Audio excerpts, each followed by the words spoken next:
বন্ধুরা, আজ ৯ই ভাদ্র ২৬শে আগস্ট সোমবার সকাল ৮টা বেজে ৩৬ মিনিটে শুরু হয়েছে পবিত্র জন্মাষ্টমী তিথি এবং থাকবে আগামীকাল ১০ই ভাদ্র ২৭শে আগস্ট মঙ্গলবার সকাল ৬টা বেজে ৪৯ মিনিট পর্যন্ত। বন্ধুরা, যদি আপনি এই জন্মাষ্টমী পালন করতে চান বা জন্মাষ্টমীতে ভগবান শ্রীকৃষ্ণের পূজা দিতে চান, তাহলে এই বিষয়টি নিশ্চয়ই জানেন যে জন্মাষ্টমীর সময় ভগবান শ্রীকৃষ্ণের এই জন্মাষ্টমীর ব্রতকথা এবং শ্রীকৃষ্ণের অষ্টোত্তর শতনাম শ্রবণ করতে হয়। যদি কোনো কারণে ভগবান শ্রীকৃষ্ণের এই জন্মাষ্টমী পালন করতে নাও পারেন, তার পূজা নাও পারেন করতে, তাহলে কেবলমাত্র জন্মাষ্টমীর দিন ভগবান শ্রীকৃষ্ণের এই জন্মাষ্টমীর ব্রতকথা এবং অষ্টোত্তর শতনাম শ্রবণ করে তার উদ্দেশ্যে যদি একটি প্রদীপও প্রজ্বলিত করতে পারেন, তাহলেও এই জন্মাষ্টমীর ব্রতের পুণ্য ফল অনেকাংশেই লাভ করা যায়। তাই বন্ধুরা, জন্মাষ্টমীর সময়কালে ভগবান শ্রীকৃষ্ণের এই জন্মাষ্টমীর ব্রতকথা একবার হলেও শ্রবণ করুন। বলা হয়, জন্মাষ্টমীর সময়কালে যতবার আপনি এই ব্রতকথা স্মরণ করবেন, ততই ভগবান শ্রীকৃষ্ণের করুণা লাভ করে পরম শান্তি অনুভব করবেন। নমস্কার বন্ধুরা, ভক্তিমূলক কথা চ্যানেলে জানাই আপনাদের সকলকে স্বাগত। বন্ধুরা, আশা করছি ঈশ্বরের আশীর্বাদে আপনারা প্রত্যেকেই ভালো আছেন এবং সুস্থই আছেন। প্রথমেই জেনে নেওয়া যাক জন্মাষ্টমীর তাৎপর্য কী, কেন জন্মাষ্টমী পালন করা হয়। শাস্ত্র বলে যে ৮৪ লক্ষ যোনি আমরা ৮৪ লক্ষ বার জন্মগ্রহণ করে আসছি। আমাদের দেহের মৃত্যু হয়, কিন্তু আত্মার মৃত্যু হয় না। এই জন্ম মৃত্যুর চক্রে আমাদের সঙ্গে সর্বদাই কে থাকে? ভগবান শ্রীকৃষ্ণ। আমাদের আসল আপনজন কে? ভগবান শ্রীকৃষ্ণ। প্রত্যেকবারই যখন পুরনো দেহের মৃত্যু হয় এবং নতুন দেহের জন্ম হয়, এই প্রত্যেকটা দেহেই কিন্তু তিনি আমাদের সঙ্গেই আছেন। আমাদের পরিবার পরিজন, মাতা পিতা সবাই প্রত্যেকবারই পরিবর্তন হয়ে যায়, বদলে যায়, কোনো সম্পর্কই থাকে না। কিন্তু কোনো ঋণানুবন্ধন থাকলে সেই মাতা পিতা বা পরিবার পরিজন অন্য কোনো রূপ ধরে আবার আসে। কিন্তু আমাদের সাথে নিত্য সম্পর্ক একমাত্র ভগবান শ্রীকৃষ্ণের সাথেই। নিত্য শাশ্বত সম্পর্ক তার সাথেই আমাদের। সবাই চলে গেলেও একমাত্র তিনি আমাদের সাথেই থাকবেন। আমাদের আসল নিবাস তো ভগবানের ধাম। আমরা নিজেদের কর্মফলের জন্যই আমরা এই জীবনে পতিত হয়েছি, আর আমাদের উদ্ধার করবেন তো স্বয়ং ভগবান শ্রীকৃষ্ণই। ভগবান শ্রীকৃষ্ণ আমাদের সঙ্গে আগেও ছিলেন, তিনি আমাদের সঙ্গে এখনও আছেন, পরবর্তী জীবনেও তিনি আমাদের সঙ্গেই থাকবেন। তাই ভগবান শ্রীকৃষ্ণের সঙ্গে আমাদের যে সম্পর্ক, সেই কারণেই তার অবতীর্ণ হওয়ার দিনটি আমরা উদযাপন করি, এবং যাতে তার সাথে আমাদের যে একটা সম্পর্ক যেটা হারিয়ে গেছে, অনেকেই আমরা ভুলে গেছি, তাই নতুন করে স্থাপন করার জন্যই আমরা এই দিনটিকে আনন্দে পালিত করি। যেই দিন ভগবান শ্রীকৃষ্ণ জন্মগ্রহণ করেছিলেন, সেই দিন ছিল ভাদ্র মাস, কৃষ্ণপক্ষ, রোহিণী নক্ষত্র, অষ্টমীর তিথি, বৃষ লগ্ন, বৃষ রাশি, বুধবার, রাত 12টা, হর্ষযোগ।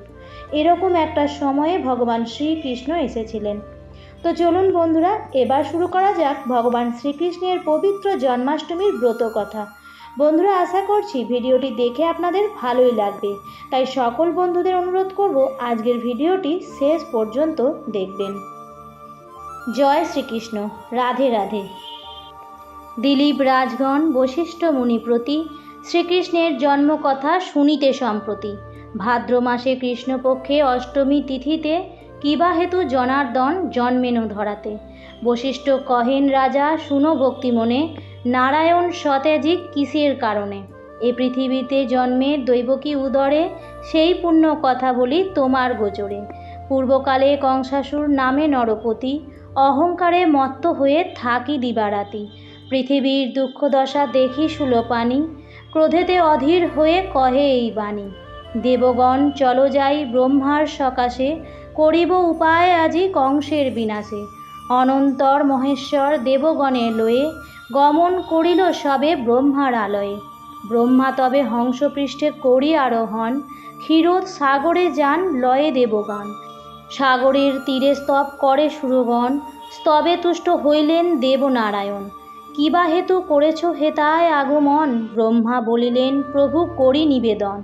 শিববরে বলিয়ান হয়ে কংসাসুর, পৃথিবীরে দেয় সদা যাতনা প্রচুর। মহেশ্বর দিল বর ভাগিনার হাতে, নিধন হইবে কংস নহে অন্য হাতে। দৈবকী উদরে জন্ম করিয়া গ্রহণ, পৃথিবীর দুঃখ দশা করুণ মোচন। নারায়ণ বলিলেন দেব মহেশ্বর, পার্বতীকে সাথে দেন একটি বৎসর। কার্য শেষে পুনরায় আসিবে চলিয়া, এত বলি উমা রমা সাথেতে লইয়া। মথুরা উদ্দেশ্যে যাত্রা করি নারায়ণ, দৈবকী উদরে জন্ম করিলা গ্রহণ। ভাদ্র মাস কৃষ্ণ অষ্টমী তিথিতে, বুধবার রোহিণী নক্ষত্র নিশার্ধেতে, সর্বাধিক আলোকিত করিয়া শ্রীহরি, ধরাধামে অবতীর্ণ শিশুরাধরি।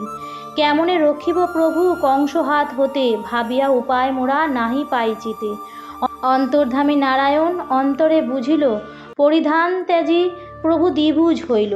অনন্তর ভগবান হরির কৃপায়, বাসুদেব শূল হইতে মুক্তি পায়। মায়াময় শ্রীহরি আশ্চর্য মায়াতে, রক্ষীগণ অচেতন হইল নিদ্রাতে।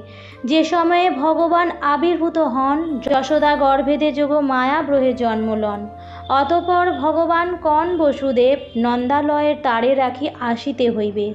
নন্দকন্যা যোগ মায়া শ্রী ভগবতীকে, আনায়ন করিয়া দিবেন দৈবকীকে। যেই কালে বসুদেব গমন করিল, কারাগৃহে লৌহদ্বার মুক্ত হয়ে গেল। মন্দ মন্দ মেঘ গণে গর্জন, মৃদুমন্দ বৃষ্টি দ্বারা হে পতন। স্বয়ং অনন্তদেব সর্পরূপ ধরি, বাড়ি নিবারণ জন্য কৃষ্ণ শিষ্য পড়ি। ছত্রের মতন ফনা করিয়া ধারণ, শ্রী বসুদেবের সাথে তিনি করে গমন। এইভাবে বসুদেব যাইতে লাগিল, যমুনার তীরে আসি উপস্থিত হলো। দুকুলে বহিছে বান, বসুদেব ভাবে, কেমনে হইয়া পার গোকুলে যাইবে। হায় কি করিব বলে কাঁদিতে লাগিল। অন্তর্যামী নারায়ণ অন্তরে জানে, দেখিতে দেখিতে জল আসিয়া কমিয়া, শিবারূপে পার হয়ে যায় মহামায়া। শিবার পশ্চাৎ ধরি বসুদেব যান, মায়া করি বাড়ির মধ্যে পড়ে ভগবান। বসুদেব কাঁধে পুনঃ শিরে হাত দিয়া, জলক্রীড়া করে কৃষ্ণ যমুনা লইয়া। যমুনার পুরের স্বাদ কৃষ্ণকে পাইয়া, কিছুক্ষণ পরে কৃষ্ণ উঠিল ভাসিয়া। সানন্দে বসুদেব তুলিনিয়া কোলে, যমুনা হইল পার আসিল গোকুলে। অন্তর বসুদেব আসিন্দালয়ে, যশোদা নিকটে দেব কন্যা আছে শুয়ে। মহামায়া প্রভাবেতে গোপগণী যত, কেহ কিছু নাহি জানে সবে নিদ্রাগত।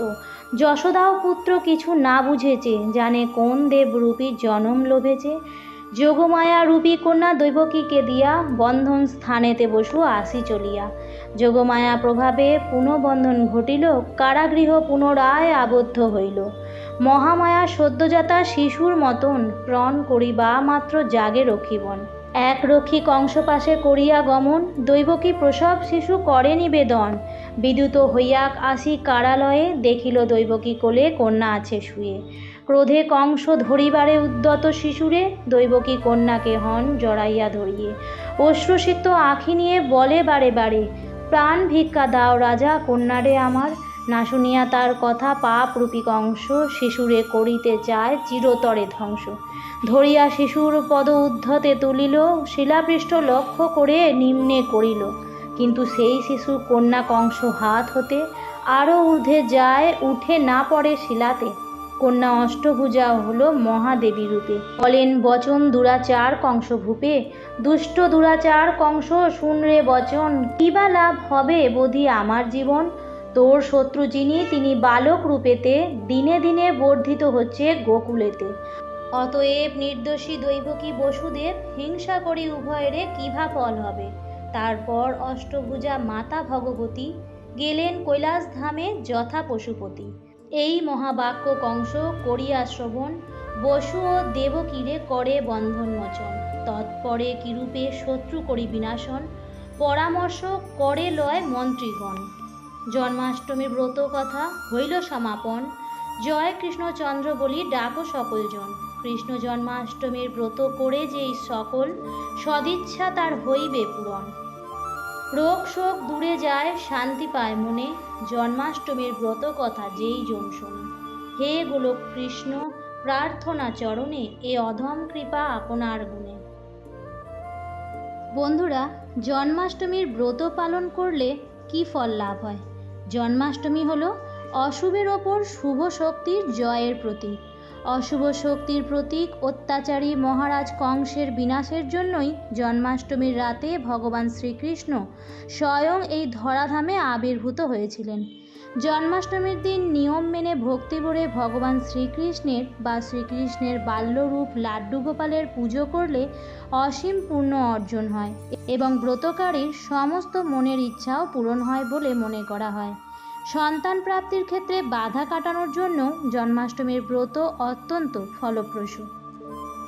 আজকের ভিডিওটি এই পর্যন্তই। ভিডিওটি দেখে যদি ভালো লাগে তাহলে অবশ্যই লাইক, কমেন্ট, শেয়ার করতে ভুলবেন না বন্ধুরা। আর যদি চ্যানেল নতুন হয়ে থাকেন তাহলে অবশ্যই চ্যানেলটিকে সাবস্ক্রাইব করে আমার সাথে থাকবেন।